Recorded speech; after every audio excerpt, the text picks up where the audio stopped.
So back in 2017, I had a pretty lucky season, to be honest. By far my best season. I shot this bottom deer, an 8-pointer. That was actually on my birthday, November 1st. First deer I've ever killed on my birthday. And this top deer I killed on November 8th, a week later, out of the same tree stand. This one I hadn't had on camera at all, and the bigger one I had been watching on camera for a while. So I actually shot this one with a bow. My buddy Alex Doughton and I went out on my birthday, and I hadn't actually seen a deer up until that point in the season. It was a pretty horrible start to the season, and I just couldn't seem to get on deer. But that morning it was super cold. Rut was kind of kicking off, so it seemed like a good spot to be in. There was a lot of activity, a lot of like this buck and another big one was cruising through that area pretty often, but just after dark, just before light. So we went in. I had 2 does come out, and I can get multiple doe tags in that area, so I was pretty excited just to have does come out. I just hadn't seen deer, so I was pumped. And they were about 50-60 yards out. I was hoping they were going to come in, and I grunted a little bit, especially with it being the rut and having does in front of me. I had doe urine hanging out on a wick in front of me, and heard a crash behind me, turned around, and he was 40 yards from me, coming right at me, walking the same trail I walked to my tree stand. And I spray, usually I'll spray doe urine on my boots and stuff when I walk in, and I use scent stuff too to knock my scent down, and he literally walked my boot prints to me. He kind of came in, turned like he was going to walk away. It was kind of a roller coaster of emotions. He was all over the place. He was like walking away, then he'd come back, and I didn't think I was going to get a shot at him because he was real thick behind me. He turned and he walked up to this log. It was about his chest height, and he walks up to it and stops. And I mean, if he had jumped it and kept going, I never would have got a shot at him. And so he turns. I mean, path of least resistance, people talk about it all the time, and I agree completely. He turns and he walks right under me, and as soon as he gets under a cedar limb, I draw back and he steps out. It was literally 2 steps from my ladder, right under me. Drew back, and I mean, it was a calm morning, so I'm trying to be as quiet as I can, pulling back real slow, and thankfully he didn't hear me. He was locked in on those does, watching them. So I drew back, he steps out, stops, touch it off where I thought was perfect, and I mean, it was a decent shot with the angle, but could have been better. I tried to tuck it into the shoulder, and he was quartered harder than I thought he was. And I got 1 lung and liver and came out the bottom of his belly, and he probably went 300 yards. It was kind of a tough track job, but big thanks to Alex on that one, because that was a lot of tracking and drag out real quick before he had to run to work. And then this top buck.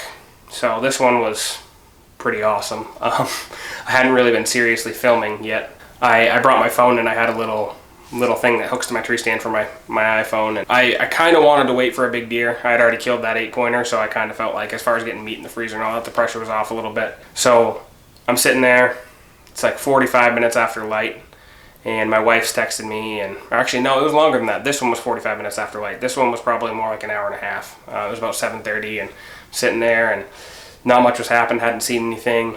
I had urine out in front of me again, like I usually do during the rut, and I decided I was going to grunt and bleed a little bit, so I grunt, get the cam call out, tip that over a couple times, go to put it back in my pocket, and of course I missed my pocket, let go, drops, bounces off the tree stand, clang, hits every single branch on that tree on the way down, I'm convinced, and clang, bang, bang, whatever, calm morning again, can hear it from hundreds of yards away, I bet, and I'm like, well, that's not good, but to be honest, actually, some sound helps sometimes in the rut, especially when you're calling.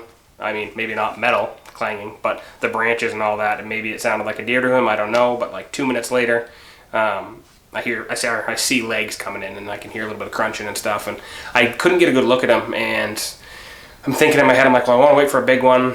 I saw a little bit of an antler, but it looked like a small buck just through the fir branches and stuff, and so in my head I'm thinking, well, if I could get it on film, I'd shoot a small one, I don't care. It'd just be cool to get it on film. So I get my phone out really quick, set it up, and hook it to my little thing, and I'm shaking all around on the video at the beginning, trying to get it where I think he's going to walk out. And then he steps out, and when he steps out, I'm like, oh, it's a little bit bigger deer than I thought he was. And then he kind of comes up on this little rise, and he turns and looks at me. And as soon as he turns, I can see the tall rack, it's kind of tipped back, and I actually knew what deer it was right at that moment. I was super excited, and I'm trying to calm myself down, and it happened pretty quick. He comes off that rise and walks down, and as soon as he comes down to an opening where I had just a little, because I'm off to the left of the camera in this video, and so he steps down to this opening, and I mean, he's walking, and I just decided I'm going to make a noise at him as I bring my gun up, so I brought my gun up on him.